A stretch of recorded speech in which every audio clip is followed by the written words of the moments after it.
Hi, this is Moorea Malatt at SavvyParentingSupport.com, and I just had a little snafu with the Wi-Fi connection, so I turned it off. We're going rogue on the cell phone connection. I am here to talk about a bed of their own, getting toddlers and preschoolers into their own beds when they've slept with you all of the time or part of the time, and especially when they've been breastfeeding with you for a while. So whether you know that this is something that you're headed for, or whether you're kind of thinking about working on it right away, this is a video for you to help put your mind at ease, give you some things to think about in creating a plan. The first option, really to think about, not really an option, but just the first idea to think about is preparing them. So once kids are able to really understand everything that you're saying and they're able to be prepared, it's really important to prepare them for any big changes that you make, whether it be sleep or discipline or potty, any kind of big changes. Let them know at least 24 hours ahead of time, maybe starting at the bedtime beforehand, and saying, you know, this next time we're going to be in your new bed. This is how I will help you. This is how I won't help you. When you say this or do that, this is the kind of behavior you can expect from me as a parent. Having them know what to expect down to the detail of your plan ahead of time is really what can help them be ready for that big change when it comes, and will make things a lot easier. They will be a lot less upset and crying, just if they know exactly what to expect. So I'm just going to get set up here, making sure that I can see your comments, and I'll see your comments and your questions right here. They'll pop up. And so right from preparedness, I'm going to go right into methods. What can you do? What will you do? What are your options for getting children into their own beds for the first time? So ideally they have their own room, right? So we're mostly in this video going to talk about them having their own room. If you have a different scenario than that, a really tiny apartment, send me a message. We'll work on that. But this is a bed in their own room, or even a room with their sibling. And one idea that's my very, very favorite for a gradual, gentle transition is this idea of a Montessori floor bed. And the idea of a Montessori floor bed is that it's really easy for them to get on and off of, rather than a crib where they need a lot of help to have any agency to do whatever they need to do. And babies and toddlers really do need control of their own body and movement in order to figure out how they help themselves get to sleep, right? So what we're going to do is give you this idea, just one idea of a Montessori floor bed. So what it looks like is a double bed, or even larger than a double bed, whatever size, on the floor, so that we can crawl onto and off of this bed. And then the rest of the bed and the rest of the room will be safe for that child, and dark too. In the evening when we do expect them, so after book time, when we do expect them to sleep on their own without us, that darkness is really helpful for circadian rhythms, and it really helps them go from one sleep cycle into the next, rather than waking up in between sleep cycles because of light. So if you can get away with not doing a nightlight, not starting with that, that would be ideal. And then if there is some sort of a nightlight, some sort of a light, especially if they already know how to do potty and they might do that in the middle of the night, then you could have like a little bathroom nightlight or something that's not in the room. But that Montessori floor bed is really an awesome idea. It gives them some agency and some control over where their bodies are at night. Lets them do any sort of self-soothing that they might need to do. They also might need to wiggle around quite a bit if they haven't really had a lot of help falling asleep in this new space before. So the first idea is getting them used to a new space and a new bed, which is different than getting them used to falling asleep on their own without you totally there. So it's really, there are steps to this process. So knowing and being comfortable sleeping in a new space, in a new bed, is step one, and the Montessori floor bed can really help with that. So it's safe, it's easy for them to get on and off of, but the idea of it being bigger really is that it's hi Ashley, nice to see you. The idea that a bed being bigger, that what that's really for in the Montessori style floor bed is so that if your child has been sleeping with you and they're used to you being right there, and you intend on spending some amount of time with them in this gradual transition, you will have a place to sleep, right? Because sometimes in the beginning of a transition or making big sleep changes, children can really take a while. So imagine that you're going to do any new sleep plan and commit to it for 4 nights. And this one is just getting into their own bed. So imagine that the first couple nights of the 4 nights, because something is new and unusual to your child, it might take them a lot longer to fall asleep. How am I supposed to fall asleep? Everything is different. But in this gradual process, you may help them get used to the new area by saying, I will stay with you like you're used to. You're used to sleeping with me until you fall asleep. When you have fallen asleep, I am going to go back and sleep in my own bed. However, sometimes the beginning of this transition is a bit of a waiting game for your little one to figure out how they're going to fall asleep in this new bed. And really, we don't have to do anything but just kind of like hang out, chill out, be there, and let them kind of figure it out. Hi, Sarah. Hi, Laura. Oh, all these wonderful people here. Okay, so they're going to kind of do their own thing, right? They're on a Montessori style floor bed or some sort of floor bed, and you can be present to this. Or maybe it's just maybe you're gonna like set up your own sort of bed situation or comfy chair situation right next to their bed if it's like a toddler bed that's a little bit off the floor. I don't really suggest aiming for toddler beds that aren't really easy to get in and out of. Might be a little higher, and the reason for that is we don't want them to need our help ever to get back up into bed. We're just going to be present to their moving into learning how to sleep on this bed rather than pulling them back to their bed or helping them get back on and off of it, because sometimes with this new challenge of sleeping in a new bed, they will get on and off. They might even roam the room. So we might have a baby gate. We might have a door that latches up high where they can't unlatch it. Those are a couple good ideas for sort of keeping some sort of containment, but allowing for them to have agency in how they move around the room as they figure out how they will help themselves eventually fall asleep in this new bed. And in the beginning, you're gradually, you're just there.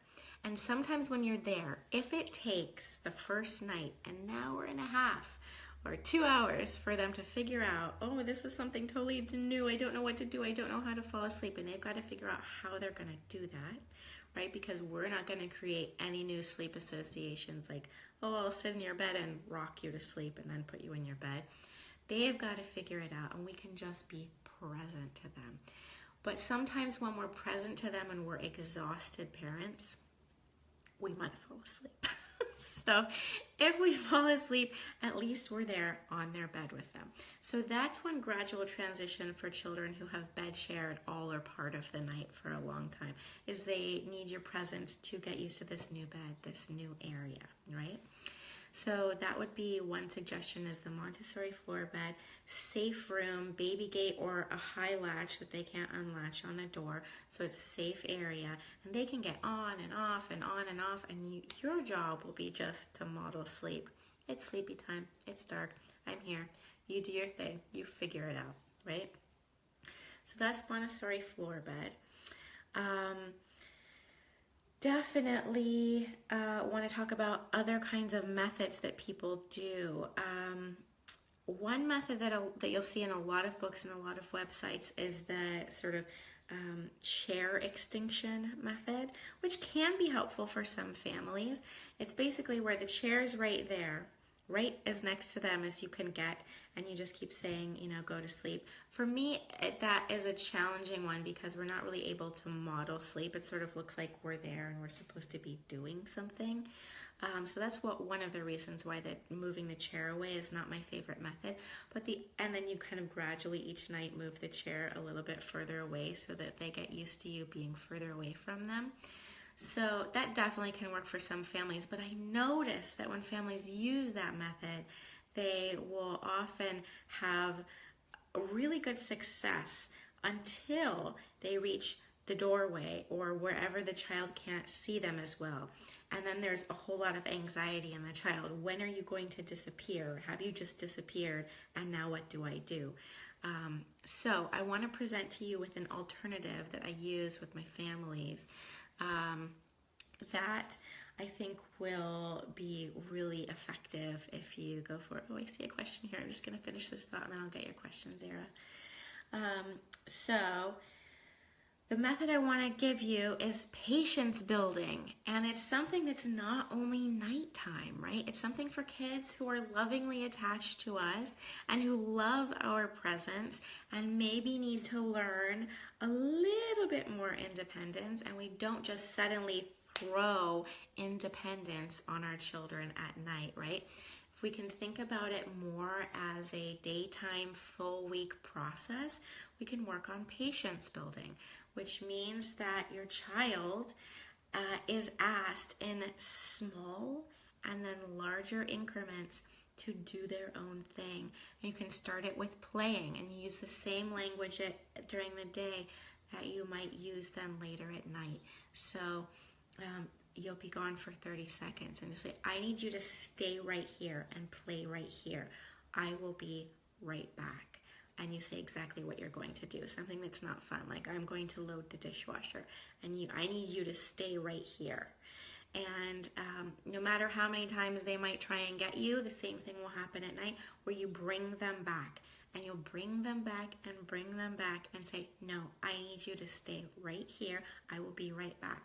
And you start with a really small increment. If there's someone who has a hard time being alone, you can start with 15 seconds. You can move up to 30 seconds, 1 minute, 2 minutes, 5 minutes, and kind of first start building that daytime independence and that being able to listen and understand a direction. It's really hard to suddenly expect a child, a toddler, to know that right away, exactly how to take a direction and make it work for me, and how to be okay being alone, and how to know that if someone says they'll be right back, they really will be right back.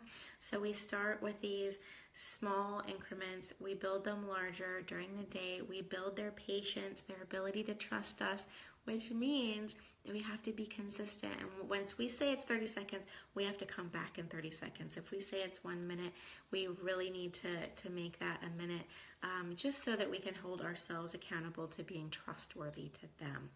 And that's the patience building method. Once you start doing that a little bit during the day, you'll be able to have that trust and that relationship to do it in their new bed at night. So then we're putting them in their bed, we're tucking them in. This might be after we've done the beginning of the Montessori method where we actually stayed with them until they fell asleep, right? So this might be a continuation of that, or it might be if your child isn't used to really, being next to you the whole time, this might be what you start with. Or if you have a crib sleeper, this might be what you start with. You have a crib sleeper and you're going to transition them into their bed. So what you'll say is, I'm going to tuck you in, I'm going to do your bedtime routine, I'm going to give you a kiss, and I need you to stay right here and relax and try and sleep. And I'm going to go load the dishwasher and I'm going to come back in and check on you. Or I'm going to go pee and then I'm going to come in and check on you. And we're going to say, I'm going to come in and check on you. And we let them know what to expect, that we will come back. And then we graduate that into longer and longer times. By the time we've reached 3 to 5 minutes, we'll hit a night where your child is tired. Maybe they swam that day. Maybe they ran around a lot that day. And they will organically just fall asleep. and you will have let them know that you're not going to sleep with them, you're just going to check on them. And then you get to high five that whatever time they first wake up, if they still wake up in the middle of the night, or whenever they woke up in the morning, can do a high five. Oh, I checked on you and you fell asleep by yourself. You totally know how to do that now, and you kind of build them up in that way, their confidence that they were able to do it. It happened and the sky didn't fall. It was really a positive thing. So that is just a little bit about the patience building method that I use with families for getting toddlers and preschoolers into their own beds. And again, the website is savvyparentingsupport.com. Send your questions here. I have a couple more things to cover, but I do want to answer Zara's question, which is for siblings, do you recommend they share a Montessori floor bed or something else? Excellent question. So for siblings kind of, in a way, it can seem like it's double the effort in some ways, or maybe twice complicated. And yet, in so many areas, having a sibling for your child makes your life easier. And this actually can be one of those. Whereas a child who has been nursing maybe with you all night since the time they were little, they might not take to a lovey really easily. Breastfeeding babies, especially bed-sharing breastfeeding babies, tend not to really take to a lovey until maybe they're much older. But they will much more easily adapt another human body, which could be a sibling. So if you have an older sibling who would be comfortable in a larger Montessori mattress, and you think it might work to add in the new little sibling, you can do everything that I just said with the older sibling there. Everything. And it might keep the older sibling up a little bit in the beginning, and after 2 nights, they'll probably sleep through any shenanigans that happen in the beginning. Because the older child will just sort of get used to that. So you absolutely can put 2 together in a Montessori bed, especially if you don't have the idea that they're really going to keep each other up all night. And it can give them someone to comfort them at night, especially if they're going to maybe even wake up at night. They might just see that someone's laying next to them and be like, oh, okay, that's how I fell asleep. I fell asleep and my sibling was next to me, and I'll roll back into another sleep cycle. So absolutely, yes, Montessori floor bed with 2 siblings, wonderful. As long as the youngest one is old enough to crawl. And by that, I'm just thinking about sleep safety, right? When I'm talking about them being old enough to crawl. So siblings in Montessori bed together, awesome. However, if you haven't yet worked on sleep associations that are causing your youngest one to wake up frequently, if your youngest one is waking up frequently to either be nursed or fed a bottle or bounced, those are some really strong sleep associations that will cause frequent night waking, and that might not be the best situation for your older child to have to go through, to have you come in there and attend to frequent night wakings. And that's why when I'm talking here about getting into the Montessori floor bed, doing the patience building, all of those methods, I'm really talking about after you've done the hard work of ending any of those sleep associations that cause frequent night waking. Because if you haven't worked on the frequent night waking before this move, then it's going to require a lot of you, and you won't set yourself up for success as a parent, because you will be exhausted trying to sleep in your own bed after your child's fallen asleep, right? You'll be exhausted, and they might still be waking up many times, and you won't want to keep going back and forth.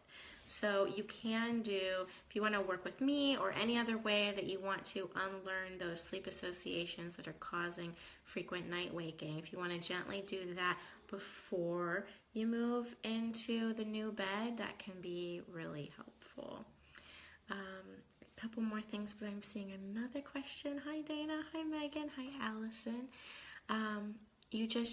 Allison says, you just mentioned the possibility that a child might still be waking up later in the night when you're doing the leave the room transition.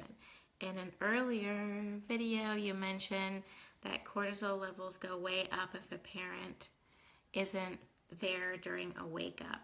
At what point do you start doing this own bed, I'm not going to stay with you if the child is still waking up in the night, and therefore it will take you a while to get back into their room when they wake up. I don't think I said that if the parent isn't there while they're waking up, that the cortisol level is going to skyrocket. I think for some children who haven't had that experience yet, it can make them nervous.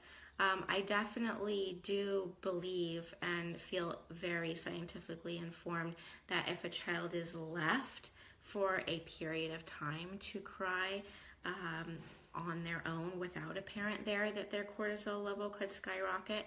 But I don't think I said that their cortisol level immediately goes up if they wake up and they're alone. But depending on the child, they might be nervous, definitely, if they wake up alone. But to answer the real question here, which is at what point do you start doing this own bedtime, I'm not going to stay with you thing, if the child is still waking up at night, and therefore it will take you a while to get them back into their own room. I'll cover a bit of that, what to do with nighttime waking, in just a second, but this is a really good question, right? At what point would you want to do this? As I was saying, if they're waking up frequently because they still have these sleep associations, if it's really frequent, you probably won't want to do that. You'll want to work on the sleep associations, first, during the bed sharing, right? If you haven't made that transition to the new room yet. If it's still that they're waking up once or twice per night and you've been working on sleep associations, you feel ready to get them into their own bed. You're like, I'm done with this. You're still waking up a little bit, but I'm done with it. Then Allison, yes. You could still, I think with 1 or 2 wakings, you probably can definitely move them into their own bed. And what it means is just you have to figure out and tell them what the plan is when they wake up at night, right? So let's say you've done everything we talked about before and they've been sleeping. You're sleeping in your bed. They wake up. Let's see, it's 1 time a night or 2 times a night. They wake up. What do? They probably either do one of 2 things. They call for you, Mommy, or Daddy, or they will run into you, right? And maybe kind of try to crawl up on your bed. So of course they're going to do those things because this is all very new. They used to sleep with you and they don't feel totally comfortable being awake at night, right? So what you probably want to do, what I suggest, is something that in a way is very clear with them and also kind of tires them out, which is sort of like the unengaged walk back. So we don't really have a lot of engagement around the fact that they've woken up and we're going to try and get them back to bed. We're not going to show a lot of emotion on our face. We're not going to be like mad or super disappointed or, oh, I'm so excited to see you. Any of those big emotions. We're going to have a really neutral face and do exactly the same thing. Very short, very little reaction. Help them walk back into their bed and keep tucking them in. It takes, 2 to 4 days of doing this, sometimes a couple of times per night before it clicks for them and they go, oh, that was really not worth the energy. I'm not going to keep doing that anymore because I keep getting exactly the same response from my parent, right?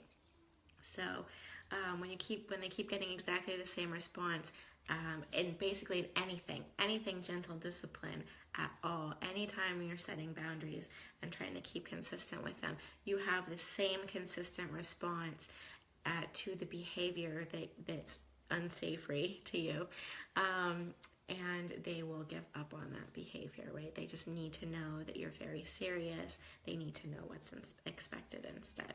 So you just bring them back and you'll have, either a basic sleepy phrase that you say to them, like, it's nighttime, Joey sleeps, something real short like that. Just bring them back and tuck them back in. You may have to do it many times. It only takes a couple of nights for them to figure it out, as long as you do it really consistently and use the same consistent phrase. Okay. Sarah said, thank you. We're still working on our sleep associations. Yeah, so make sure that you've really made some progress on the sleep associations, or else if you're there's frequent night waking and you're trying to sleep in your own room, you're going to just be like so much more exhausted.